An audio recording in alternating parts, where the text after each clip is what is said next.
Welcome to the One Step Ahead Referee Development Program. This is session 3 and this is conflict management strategies. I think we would all agree that conflict management is an issue in our sport. Having strategies to deal with conflict is extremely important and something that's probably too late in our education program, to be honest. So here we are. Here's a quick look at conflict management strategies and some examples of what leads to conflict, how we can mitigate conflict, and other aspects around conflict management. So what is conflict? I want you to take some time to think about what conflict actually is. Think about how you would define it. Think about whether conflict in a sporting situation is different to conflict in your general life. So does your definition change when it comes to defining conflict in relation to touch football? These are some important questions for us to think about. Some people will think conflict is conflict. Other people will have a deeper view, and that's okay. There are a multitude of causes of conflict. These are not sport related, these are just in general.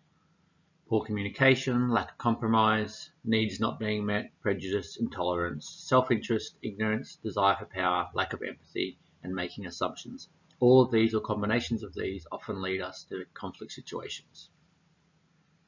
Take these and think about a sporting context. Poor communication. Now that could be the referee, not identifying things early enough, not identifying player numbers before the action that they require. Simple, targeted language directed at a specific player about a specific element can mitigate, not always get rid of, but mitigate or minimize the level of conflict that may arise. Being able to communicate during a decision and post a decision are also important skills that a referee must have. It's not just preloading, it's not just our tone, our mannerisms, but it's also the way we greet them when they first come to the field. What action do we take to show that we're happy to be there, that we want to be part of the game, that we want it to be a fun and enjoyable experience for everyone? All of these aspects are important, and we could talk about every single one of those causes in some way, shape or form.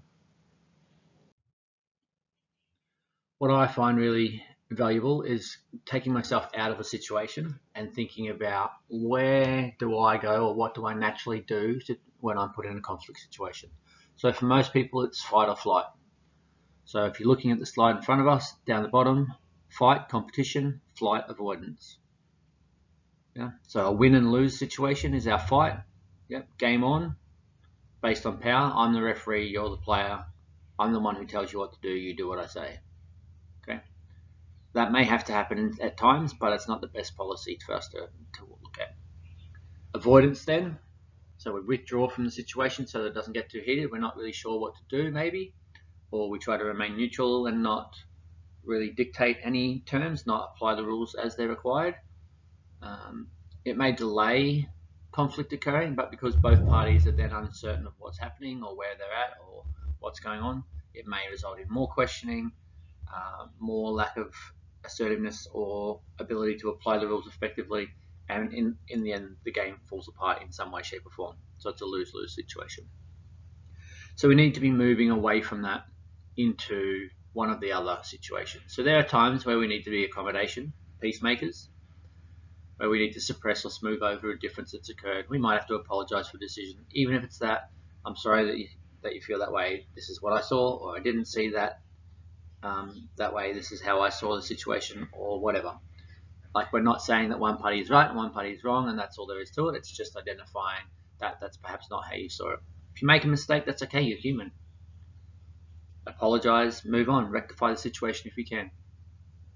Okay, but we really want to move away from those bottom parties and the left-hand side where there is a loser in the situation, through to collaboration where possible. So we need to problem solve. We need to learn strategies that enable us to problem solve.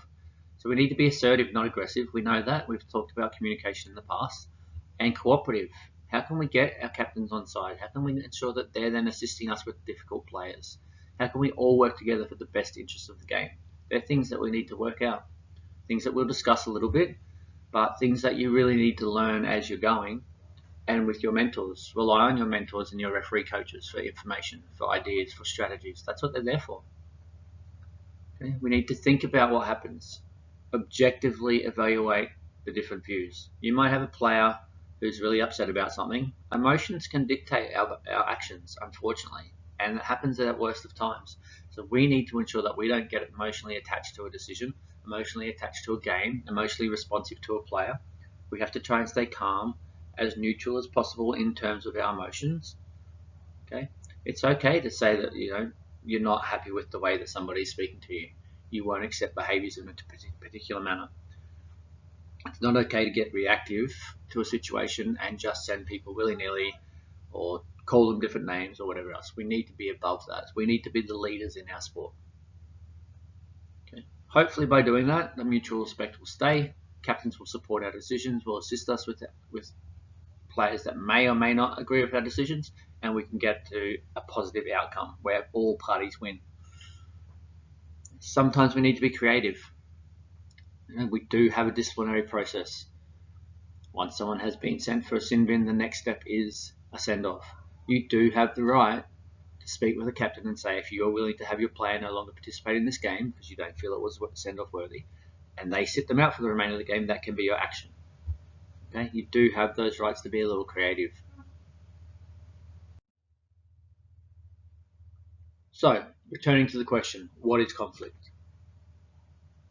What are the causes of conflict from the following points of view?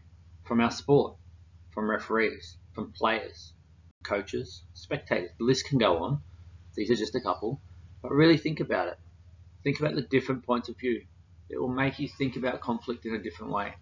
If you're just always coming at it from your own perspective, whether that be a coach, a manager, a player, a parent, a referee, you're going to miss some valuable points. Okay, we can only be better if we accept or listen to, or are open to at least, other points of view to help educate, develop, enhance what we already know and think, and the way that we can operate. I'm not saying that that means that they're right, you're wrong, etc. I'm saying if we are open to everyone's point of view and we can accept everything as a point of difference, there will be commonality in there that we can come together at. Other things, what are the common causes of conflict during a touch football match? We will talk about some of these shortly, but I want you to be thinking about this stuff before we just give it all to you on a platter. And what strategies can we use to effectively control conflict in our matches from a referee point of view? These are also more important questions that we'll talk about shortly. So conflict, this is the definition of conflict from a touch football Australia point of view. Conflict for touch football referees or officials can be defined as the fight, collision, struggle or contest between players or the player and the official of course being a referee. This is often a result of an opposition of opinions or purposes, so a disagreement, and can cause mental strife for those involved. Okay, so it generally stems from a decision that's made that people don't agree with. Yeah? It may be a decision that's not made that people think should be made. It may be an escalation of factors. But we need to be looking at the game, thinking about what's happening, and work out what we can do early to minimize the level of conflict that occurs. So causes of conflict. Scuffles like this happen at every level of our game. Thankfully they're not often, but they do happen. These are the core 7 factors or causes of conflict in our game. So we've already mentioned some. Ineffective communication. Okay, that's a major cause of conflict in and out of our game. Disagreement over the rules, okay, or the application of rules. Not knowing the rules well enough, which leads to a loss of possession or penalty or whatever else. Not understanding what that is because it's not explained well, or just their general knowledge of the game is quite low. This happens with our lower division games. Okay? Frustration occurs when people don't understand what's going on or don't agree with things and they can't handle it well. Okay? We are all at different levels in our emotional tolerance. Provocation, so if we're provoking someone or another player is provoking another player in some way, shape or form. Sledging, which we try to keep out of the game, and of course over physical play. I am sure you've seen all of these in games, whether you've been refereeing or watching, and it may not just be in touch football, it may be another sport that you've seen. So how can we fix this problem?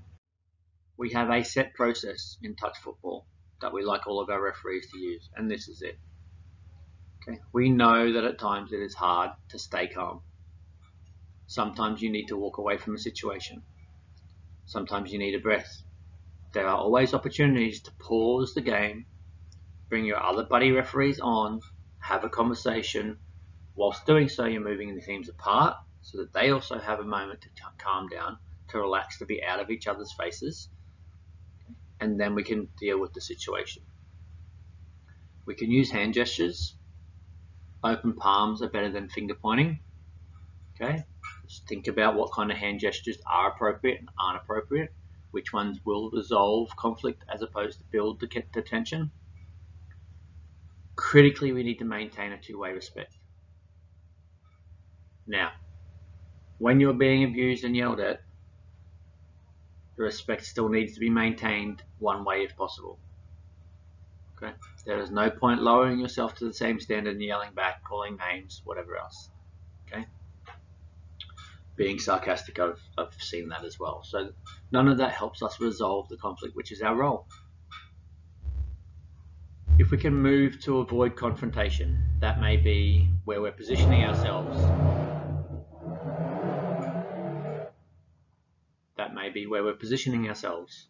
It may be ensuring that we're allowing the personal space, everyone's control bubble or comfort bubble, if you like, to not be broken. It may be that we're moving backwards from a situation because someone's coming at us, hurling abuse or whatever else. So by moving backwards, I mean we may put our hand out and ask them to stop because you're not feeling comfortable, but you're ensuring that you're not in a firing line in terms of if they did decide to strike out, they're not going to be able to make contact. Now that's a rare occasion that would happen, like a very rare occasion, but you still need to be mitigating conflict and ensuring that your safety is paramount, and then everyone else is after that. So that comes down to proximity control. So imagine that there is a fight that has broken out. You're not going to run into the middle of the fight trying to break it up. We want you to be a couple of meters away, blowing your whistle, talking to players to try and control them, to try and get other people involved to break it up in terms of captains, responsible players, etc., where possible. As that then breaks down, we want to move them apart as far as possible. I would suggest 20 meters apart. Yeah, so move them back 10 meters each if possible. Have your conversation with your buddy referees. Call out the captains to have a conversation. Call out any players that are required one at a time. Explain to them the situation for them. Deal with it. Move on to the next player. Move back to the game. Okay. Managing our emotions is a really difficult thing to do when we feel personally attacked, when we feel threatened, when we feel like we have lost control. However, working through your own emotions, getting emotional security, emotional intelligence, etc., as you work through different things in your life, helps you stay in emotional control. Distancing your personal emotions from the job at hand is a really important thing. Okay, being able then to compromise. That doesn't mean we don't apply the rules. That doesn't mean that we just let people get away with doing the wrong thing. But we may compromise in the fact that we may make a decision, and that decision may be that the player cannot remain part of the game. As I said before, that may, for the safety of all the players, that's what we've decided. Now, they haven't thrown a punch, they haven't kicked, they haven't whatever else, but they've instigated a situation which flared up, potentially. And if your choice is then for them to no longer be part of the game, you have two choices. You can talk to the captain, as I said before, and ask that captain to sit that player out for the remainder of the game. That might be your compromise. You might not be able to compromise. They may have thrown a punch, which means they are removed for the remainder of the game. Okay? There's no compromise on that. But you may be able to compromise at times around things. The compromise may be as simple as, in a different scenario, a player isn't happy with the fact that you haven't awarded a late pass, touch and pass, and you've awarded a try.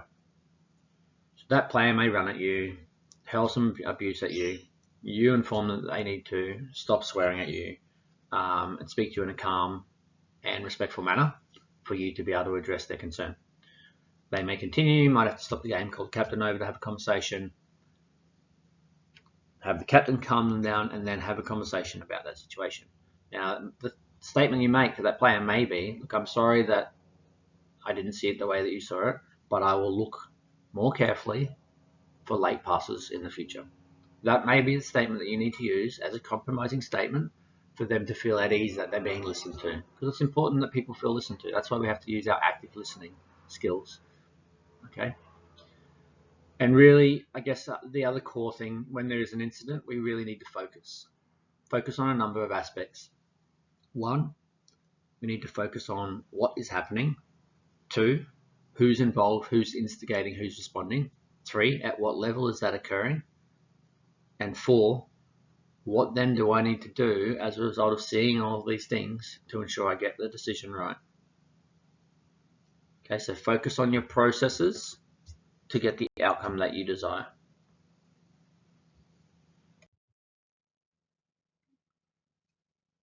So, conflict management. When situations explode on the field, it's up to sports officials, that's us as referees, to restore the peace and manage conflict. I think we all know that. In managing this conflict, we need to show a little empathy, demonstrate good listening skills, and provide people with options rather than threats. This will go a long way. Okay, we often see referees who lose their control over their emotions, starting to threaten players with different things. It's really important we don't do that. Okay, we can get frustrated, but we need to take a breath, think about the best outcomes of the game and how we can actually ensure that that's achieved. The work of conflict management begins well before any crisis erupts. For us, it starts when we first arrive at the field, when we meet participants. It's not only about our appearance, though that does matter, it's also about how we first communicate with people. This sets an important stage for us. Do we greet people with a smile? You may or may not realize, but it's the universal greeting and it disarms people. Introduce yourself and let the coaches and players know you understand what they're saying, what they want. Ask them what they want in the game. Quite often they'll just ask for a fair outcome, consistent decision making. We can do those things. If we don't ask the question, we don't find out. That just is all about rapport building. Most of you would understand that if we have a strong rapport with someone, regardless of what's happening around us, we will support that person. Okay? Or at least listen to their point of view. That stuff's really important. So there are 5 maxims. So this is a conflict management program that focuses on 5 key things. Okay? And they have an underlying theme of treating people with dignity by showing them respect. These are them. So listening to people with all your senses. There are things happening on the field, in other sports on the court, on the bench, okay, that will give the official, a referee, a sense of how the game is progressing. We as referees should be listening and not just hearing what is being said. Okay? By listening, I mean actually taking it on board and working out what is being said and why is it being said. We should ask where possible instead of telling. All people, including coaches and players, want to be asked rather than be told what to do. So instead of telling, say we're a cricket official, instead of telling a batter to get back into the batter's box, an umpire can ask the batter to return to the box. It's just a sign of respect. Okay, and it generates way less resistance. It's the same as our players in our sub box or our interchange area. If we ask players to return to the box rather than tell them to get in the box, it's amazing what results we can achieve. And that's just a small step towards building rapport. We need to explain why. Not every call needs to be or should be explained, obviously, but when it's appropriate, give an explanation. If a question is asked in the right manner, give them an explanation on the run. Or if you can't because you don't have time, simply acknowledge them and inform them that you'll let them know as soon as you can. Explanations answer questions, and they don't have to be long. They can be brief. You can offer options rather than threats. Okay, by offering options, offer options rather than threats. By offering options, you give the players and coaches the choice of which way to go. The options start with positive choices and then can outline negative ones if required. But it's helpful to review the positive choice at the end. Okay? Sometimes that's all we need to do. And number 5, if possible, give a second chance. All sports are emotional. We've discussed that already. We've all done things that we've regretted later, whether it be in life, in sport, whatever. But when it's appropriate, let the players or the coaches and the coaches think about the option you've given them. Good officials can talk to players and coaches, and they can talk them out of being ejected from the game. There are ways and means to do it. It's just about having the skill set and the toolkit to be able to do that well. So, the on-field referee, your role, your responsibilities. During an incident, you need to stay with the incident and focus on it. That doesn't mean be involved in the incident. It doesn't mean split players up, as I mentioned before. It means that you are staying with the incident. You are watching what's happening. You are watching what's happening. You can identify who initiated the incident, who the aggressive player or players were, whether they were attackers or defenders. You can identify if the situation escalates, and if so, who escalates it? Was there any need for that extra involvement potentially? Okay, players that become involved, who are they? What are their numbers? We need to write all of that down because we need that for our reports later. And did coaches and managers become involved? And if so, to what point? What was their involvement? Did they just come on the field to simply pull their players away to help you resolve the situation? If so, then I would be thanking them for that. Okay. Yes, they've left their sub box area, but they've done it to help you, not to make the situation worse. If they've gone out making the situation worse, yelling, abusing, etc., then obviously they have escalated, and we need to take severe action on that. If you're the off-field referee, you have those same obligations, but you have more. You also need to critically manage that sub box area, that interchange area. We need to ensure that all players stay in the box if they are in the box during the incident. Okay, we don't want more players involved in a situation if we don't need to have them there. And if individuals do leave the sub box, you need to make sure you get their number, try to talk them out of continuing to get involved, but then clearly articulate the role that they have played in that incident. Okay, that is really important, because that particular incident, that particular outcome from them escalating the situation could turn a simple situation into quite a complex situation. And we want to avoid that at all times. Okay, so we're going to watch a little video that Matt Lavery put together of him in action. And I want you to think about what your call would be.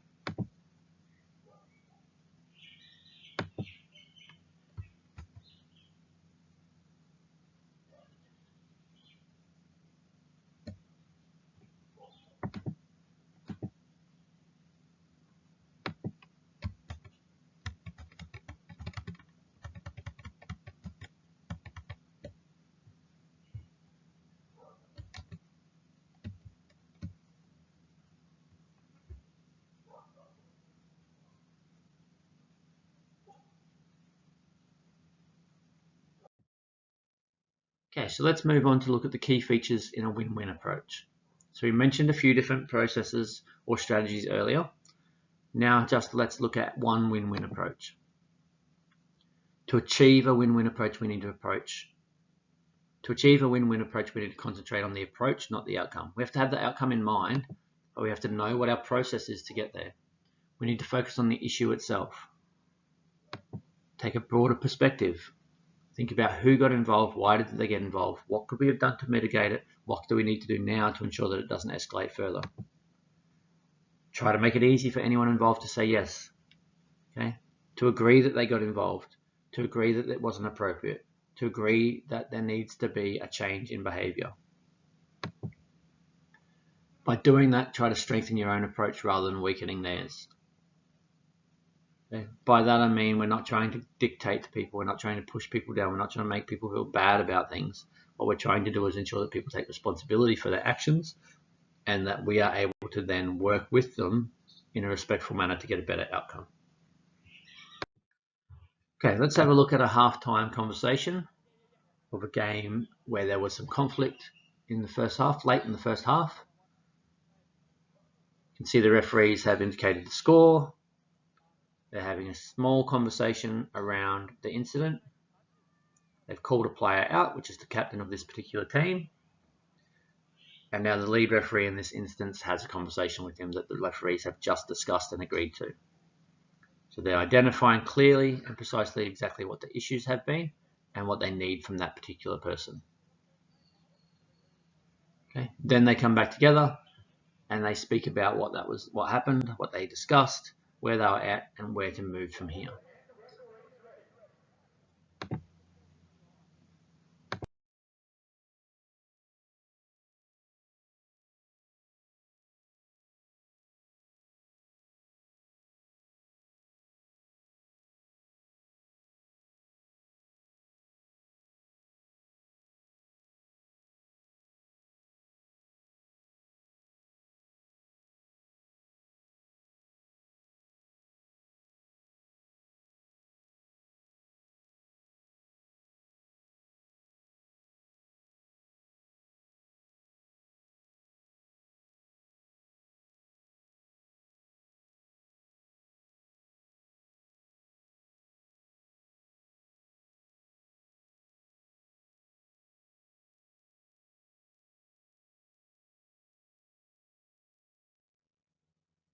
Okay, we're going to watch two different scenarios now. Both have incidents, okay, and both of them are not really necessary in the game. There are reasons why they occurred, but I want you to just take it on face value. What did you see wrong here? So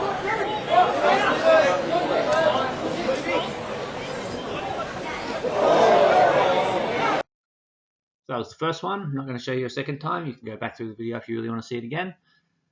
What went wrong? What would you do about it? How would you handle it to de-escalate? Okay, I can tell you in that instance, a lot of players ran on following that, but it didn't get out of hand. So second scenario now. Again, not going to play it a second time, but if you have a look through that video and you want to go back and watch it further, you can see what happened. How would you deal with that situation? How would you de-escalate? How would you make sure it didn't get worse? And how would you make sure that people moved on with the game in the manner that we want? That's the important stuff there. So let's recap. What are the important factors from this session today? 1, know what causes conflict in our game. Why? Because if you know what causes conflict and you see it happening, you can act on it early. You can try to mitigate or minimize how high level of conflict that becomes. You may even be able to get it out of the game altogether. 2, understand how strong emotion can be. And that when we have a strong emotion, it is really hard to get on top of it and control it. Sometimes time is the only way that can be healed or overcome. So sometimes we need to separate teams. Sometimes we need to force sub players so they have a chance to think about what they've done and change their behavior. Sometimes a sin bin is required to do that. Okay. Sometimes even time, a small amount of time that we have in the game, is not enough. So further action is required. But if you utilize time and space effectively, in most instances, you'll be able to at least minimize how higher level conflict will come out of that. Third one, initiate the steps to mitigate conflict early, including starting your game with a smile and a respectful greeting. Talk to players, talk to the captains nicely. We're all there for the same reasons, to have fun, play the game, and stay fit. Number 4, this is really important. Know the processes to follow once conflict arises, on field and off field as your responsibilities, and adhere to them. Put them in place. 5, think about the desired outcome and how best to achieve this. And 6, utilize the strategies for resolving conflict. Practice these in your own life and see what works for you. Some of them will be easy. Some of them will be difficult, and that's okay. If you need help with any of them, reach out. You can reach out to myself, referee coach, referee mentor, an adult that you trust, a friend of yours. There are lots of people that can support you with this. There's lots of information online as well. Feel free to go find it yourself. That's totally fine. But really practice resolving conflict or learning how to resolve conflict if you have no idea still. Hopefully this has helped you a little bit. If you do have questions, you want some answers, my contact details at the bottom right hand corner. Please feel free to join our Facebook group, South Queensland Referees. South Queensland Touch Football Referees. And yeah, hopefully this has helped you develop some skills around or knowledge of conflict management. And hopefully we can see you putting that into place on the field.